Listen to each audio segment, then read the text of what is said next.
buy a house, pull every penny back out, and then do it again next month. This does sound like TikTok nonsense. It is. I've done it 6 times, and today you're going to see this step by step. 3 questions you need answered before we start. Number 1, does BRRRR still work in 2025's stupid interest rates? Number 2, how do you yank out your deposit without some kind of magic valuation? Number 3, what happens if the surveyor lowballs you? Are you stuck forever? Just stay with me and you're going to get all of these answers and finally ease this bloody confusion about what BRRRR is. But first, here's what happened when I ignored the BRRRR strategy for my first ever buy to let. I spent 38 grand and then I left 38 grand in the deal, in the property, and it cash flowed peanuts. In fact, I probably made a loss some months. So this took me 2 years to bloody reload and then go again. And I said never again. Point 1 is you need to buy it actually below market value. So this is the big head scratcher, right? Where do you find a property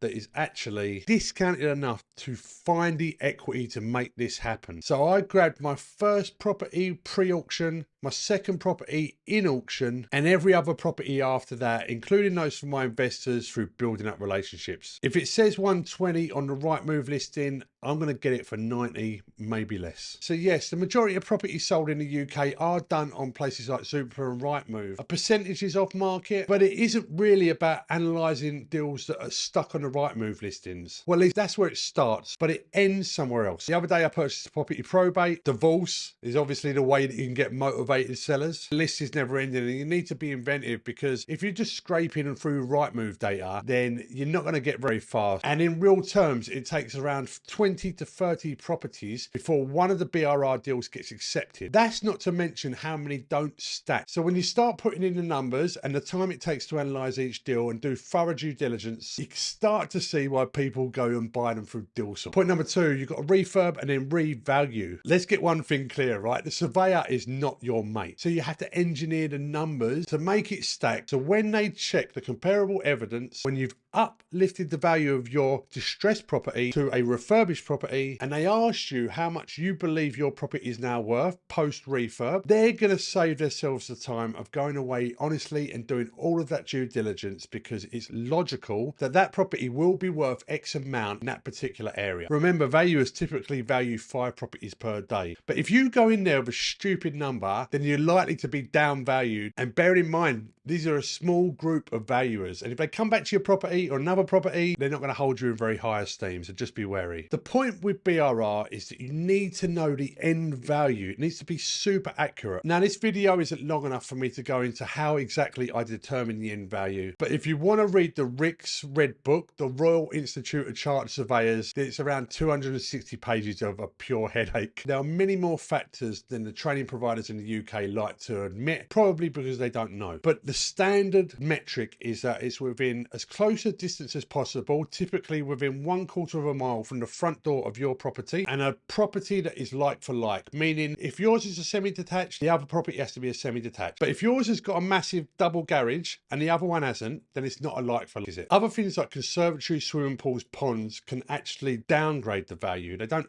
uplift it despite what the vendor thinks. So once you've found your like for comparison that's sold within the last 6 months in a 1/4 mile, you look at the price per square foot that's sold for. So ideally you'd have more than one, yeah? So you could find out an average price per square foot for all of the properties that are in that area. And because you internal floor measurements of your property, you can calculate how much your property is then worth. Does that make sense? You take the price per square foot on average for comparable like properties within a 1/4 mile, and then you get a price per square foot that can be used for your property. And because the valuer will more than likely know the local market data like the back of their hand, they ask you first, I believe, because they don't want to go and waste their time. I don't know. So the big problem that most people have is that they can't find a comparable. So what do you do then? Well, you hire someone like me.